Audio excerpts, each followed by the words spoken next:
Alors, on passe au paragraphe 4.3. On va parler des diagrammes log de pression enthalpie, log de pH, et celui que je vais vous promis dont je vais vous qui va nous servir pour d'illustration, ça va être celui de l'eau. Comme ça, comme l'eau, on connaît quand même assez bien ses caractéristiques thermodynamiques, bon, on ne sera pas trop dépaysé. Alors, ces diagrammes, ce sont les suivants. Voilà, ici, voilà ce qu'on a. Voilà, d'accord. Alors celui-là n'est pas très, on va dire très précis, mais il a l'avantage d'être assez clair. Donc en abscisse, vous avez l'enthalpie massique, d'accord. En ordonnée, vous avez la pression. Alors elle est mise en mégapascal, donc 100 kilopascal. Ici, donc c'est un bar, d'accord. Donc ici, on a 10 bars, hein, et là, on a 100 bars, d'accord. Voilà. Hein. Ici, donc.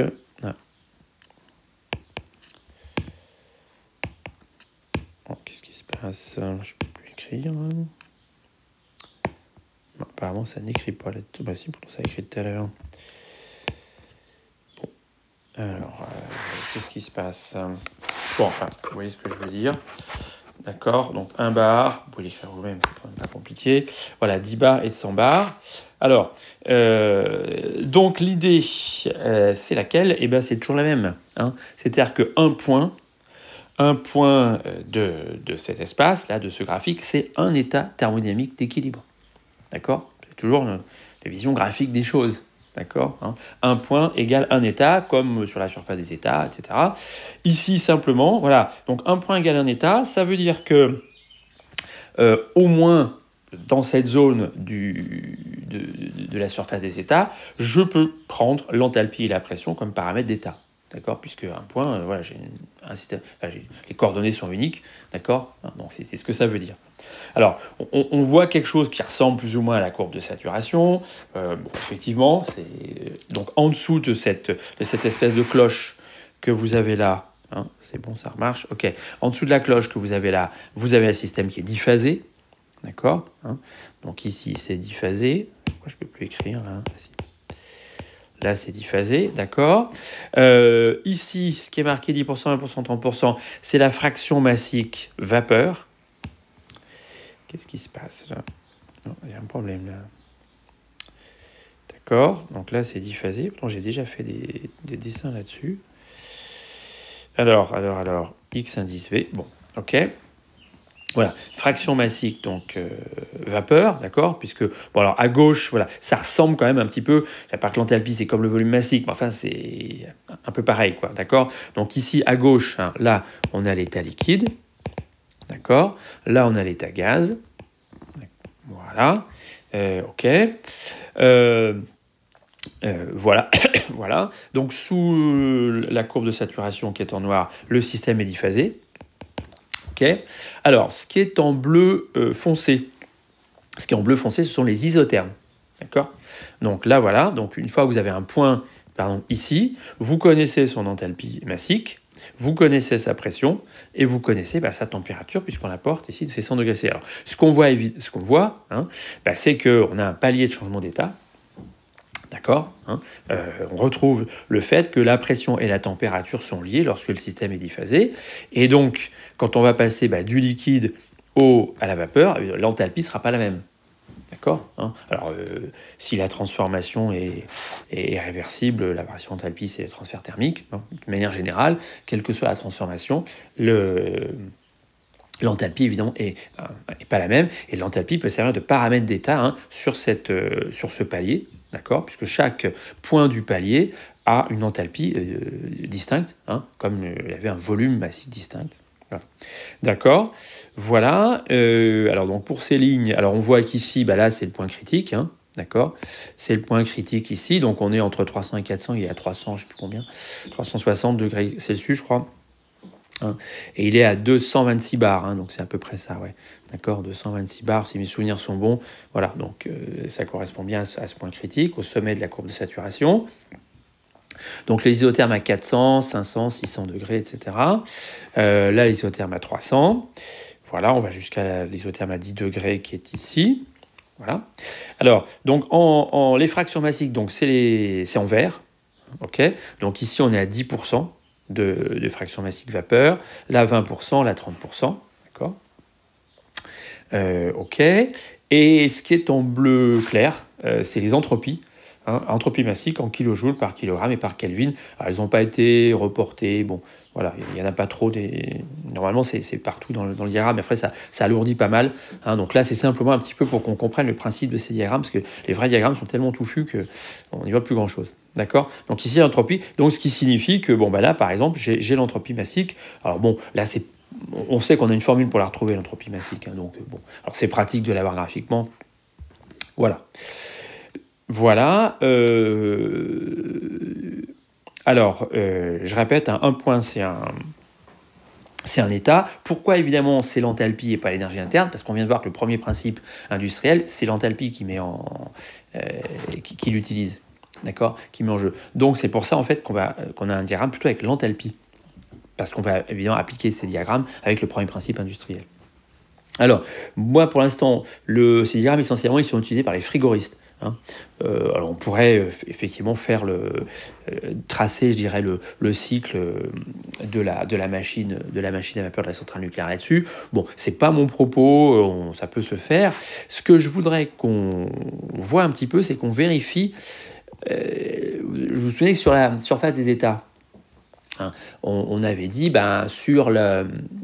sur la courbe de saturation, j'ai la table thermodynamique des états saturants qui me donne U, H, S et tout ce que je veux, j'ai les tables qui me donnent la valeur massique, etc. Et puis à l'extérieur, on avait dit, quand c'est uniquement en phase gaz, c'est U égale NCVT plus constante. Quand c'est uniquement en phase liquide, c'est U égale MCT plus une autre constante prime, etc. Bon, voilà. Et puis, voilà. Et donc, avec ce genre de diagramme, on peut vérifier si ces approximations sont correctes ou pas, parce que là, on a vraiment les données exactes, hein, qui sont issues de mesures. Alors sur la phase gaz ici, qu'est-ce qu'on voit? Eh bien on voit que les isothermes, hein, sont quasi verticales, donc sont quasiment isenthalpiques. D'accord? Donc j'ai bien H qui ne dépend que de la température, d'accord? Et ça on a vu que pour un gaz parfait, hein, l'enthalpie ne dépendait que de la température et réciproquement. Voilà, un H c'est U plus PV, donc H c'est U plus nRT, d'accord, voilà. Donc si H dépend que de T, U ne dépend que de T, d'accord. Donc ici, bon, faut pas monter trop quand même en pression, hein, mais enfin quand même, voilà, on a quand même des verticales ici jusqu'à, on va dire, 1 mégapascal, hein, jusqu'à 10 bars. Voilà, jusqu'à 10 bars, on peut dire que notre approximation gaz parfait, PV égale NRT, U égale NCVT, elle est quand même tout à fait correcte. Hein. Au-dessus, évidemment, on voit que le H, il ne va pas dépendre que de la température, hein. Il va aussi dépendre de la pression. Hein. Et à ce moment-là, voilà, on peut plus faire cette approximation au-dessus de 10 bars pour un gaz. Hein, voilà. D'accord, bon, ça on peut simplement le noter oralement, hein, que voilà, l'approximation gaz parfait, elle est correcte. Hein. Voilà, donc ici, hein, c'est l'approximation, donc gaz parfait, U égale NCVT, qui est correcte. D'accord. Voilà. Alors, ce qui va nous intéresser peut-être plus encore ici, c'est l'état liquide. Pourquoi? Parce qu'on s'est posé un petit peu des questions, notamment lors du dernier DM, quand on pose la masse là sur l'état liquide, est-ce que la température augmente pas, est-ce que est-ce que l'approximation, les approximations qu'on fait, est-ce qu'elles sont valables ou pas, enfin, etc. Voilà, d'accord. Et jusqu'à présent, quand j'avais fait l'enthalpie, je vous avais dit l'enthalpie de phase condensée, bon, quand on la mesurait, c'était NCVT. Et puis j'avais dit, bon, UH, c'est un peu pareil, etc. Bon, j'ai pas trop développé. Enfin, j'avais dit encore, dans une monobarre spéciale, le delta U égale delta H. Ça, c'était rigoureux. Hein. Mais bon, si on n'a pas une monobarre spéciale, c'est-à-dire que si par exemple une variation de pression, hein, lorsqu'on pose la masse de 10 tonnes sur il y avait le 1 litre d'eau liquide, qu'est-ce qui se passe, hein, voilà. Et bon, alors, c'est avec ça quand même qu'on peut se faire une idée quand même assez précise des choses. On voit ici donc les isothermes, ce sont des verticales, jusqu'à une pression qui vaut jusqu'à une centaine de bars. D'accord, hein. Voilà. Ok, alors ça c'est ce qu'on peut... D'accord. Alors, donc H ne dépend que de la température, au moins jusqu'à une pression, voilà, jusqu'à quelques dizaines de bars, hein, c'est quasi vertical, d'accord, jusqu'à 100 bars, mettons. Voilà. Ensuite, on pourrait ici vérifier, est-ce que H, je peux dire que ça vaut MCT, ça dépend que de la température ou pas. Bon, on pourrait le vérifier de manière plus ou moins précise. Hein. Alors là, à vue de nez, c'est pas très simple à voir. Bon, il faudra voir si les écarts, si vous voulez, c'est le delta H sur le delta T, hein, il est à peu près le même. Bon, d'accord. Donc ça pourrait se vérifier. Bon, il n'y a pas une précision forcément. Alors, bon, on n'a pas une très grosse précision sur le diagramme ici pour le vérifier, mais bon, on peut admettre qu'en gros, H ne dépend que de la température et que bon an, mal an, voilà, il est à peu près proportionnel, hein, tant qu'on reste dans cette zone égale MCT. Alors, fort de ça, on va voir ce qu'il advient de l'énergie interne. Voilà, donc on va... alors, donc on va se placer dans le cas de... Pourquoi ça a disparu? Non, c'est bon. Voilà, dans le cas donc de l'eau liquide, hein, pour une pression inférieure à 100 bars, hein, je vois que H ne dépend que de la température. Hein. Et si je ne suis pas trop regardant, voilà, H, on va dire que ça vaut MCT, c'est à peu près proportionnel à la température. Donc l'énergie interne, U, c'est H moins PV. D'accord? Bon, donc, ce qu'on voit ici, c'est que si H ne dépend que de la température, moins P, c'est la pression, V, a priori, ça dépend de la température. Alors, si je mets simplement donc de l'incompressible, alors ça, il faudra encore pouvoir le vérifier. Bon, c'est pas assez... Sur certaines courbes, certains diagrammes, ça peut être donné, mais bon, voilà, on va dire que c'est incompressible, mais que c'est pas indilatable. D'accord? Donc là, je prends en compte la dilatation. D'accord? Ok?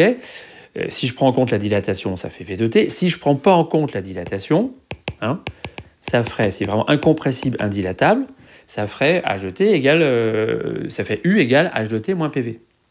Ce qui fait que notre U, même si c'est incompressible, indilatable, il dépend de la pression en fait. D'accord? Ah, mauvaise surprise. Le U dépend de la pression. Voilà, d'accord?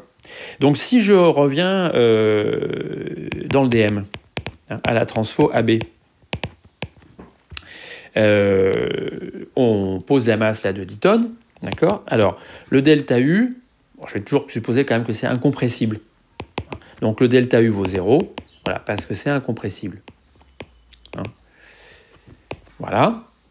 Bon, enfin, parce que c'est incompressible, je fais l'approximation. Bon, je vais supposer que ce sera encore plus négligeable que ce que je vais calculer. Hein? Voilà. Donc, ce qui fait que mon delta U, ça me fait quoi? Ça me fait U, c'est... voilà, alors si je prends U égale, on va prendre le plus simple, hein. D'accord? U égale MCT moins PV, V étant une constante, puisqu'on a dit que c'était incompressible. Hein. Donc, ce qui fait que le delta U, eh ben, ça fait MC delta T moins delta P fois V. Ah oui, puisque U dépend de la pression. Et là, la pression, elle a quand même varié. On est passé de 0,1 bar à j'avais pris 25 bars. D'accord? Bon, donc, voilà ce que ça donne. Et ça, donc, ça vaut 0. Okay, alors, on va calculer le delta T, justement. Hein. MC delta T, ça vaut delta P fois V. D'accord? Donc, le delta T, il vaut V divisé par MC fois delta P. Okay. Alors, je vois que j'ai le rapport volume sur masse. Donc, ça me fait... Alors, je vais laisser ici delta P. Et si je divise par la masse haute et bas, ça me fait masse divisé par volume. Ça me fait la masse volumique de l'eau, ρ, multiplié par C. Voilà, donc en fait, voilà l'accroissement de température qu'on aurait pu calculer si je vous avais un petit peu embêté. Alors, delta T, ça vaut combien? Ça fait delta P. Delta P, en gros, ça vaut 25 bars moins 0,1. Ça vaut 25 bars. Divisé par la masse volumique de l'eau liquide, 1 tonne par mètre cube. Et C, ça fait 4,18, 10 puissance 3 joules par Kelvin et par kilogramme. Voilà, donc le delta T, il est là. Hein, et en gros, voilà, ça vaut 0,6 degrés Celsius si on fait ce calcul. OK? Voilà, donc, Voilà, donc, bon, alors évidemment, cette variation de température, elle est complètement négligeable à l'échelle, hein, des variations de température qui ont lieu dans le système, etc. D'accord. Donc, le parti pris de votre programme, c'est finalement de se dire, voilà, d'accord. Donc, même ce terme, si vous voyez, normalement, bon, si sa transformation n'est pas monobar spéciale, j'ai pas le droit de dire que delta E égale delta H. D'accord, hein, parce que j'ai ce terme en delta PV, essentiellement, même si je suppose que c'est incompressible indilatable, j'ai quand même un delta PV. Hein. Mais finalement, voilà, les variations de température qu'on pourrait calculer avec ça sont très très faibles, hein, d'accord. Donc bon, on va pas s'embêter. C'est-à-dire pour les applications qu'on a, on n'est pas là à faire de la métrologie, à vouloir donner des trucs à 5 chiffres significatifs. Hein. On veut calculer, bon, des choses un peu précises, mais dans le cadre de machines, etc. D'accord. Donc voilà. Donc c'est un petit peu pour ça que bon, voilà, le programme nous dit vous assimilez U et H. Bon, quelquefois, ça m'a quand même un petit peu surpris. Hein. Bon, et en fait, voilà, l'idée, c'est ça. Hein, c'est qu'en fait, bon, voilà, même ce terme PV, de toute façon, il ne jouera pas de rôle hein, dans les applications auxquelles on aura affaire. Voilà, donc, bon... donc voilà sur ce graphique. Donc bon, hein, voilà, on retrouve finalement ce qu'on avait un petit peu dit sur les surfaces, hein, d'accord, mais c'est bon, c'est plus précis. Voilà, on a exactement l'enthalpie. Hein, voilà, et on peut évidemment aller dans des zones de liquide, de fluide supercritique, hein, hypercritique, pardon, où là, bon, à ce moment-là, les approximations ne fonctionnent plus. Hein, voilà, et on peut à ce moment-là faire des calculs. Non seulement, donc jusqu'à présent, avec la table, on pouvait faire que des calculs sous la courbe de saturation, enfin, sur la courbe de saturation et en dessous, mais avec ça, on peut prendre en compte voilà, des transformations beaucoup plus complexes. Hein, mais tant que ça reste liquide-gaz, hein, ou diphasé, hein, parce que voilà. Voilà donc pour ce diagramme pH.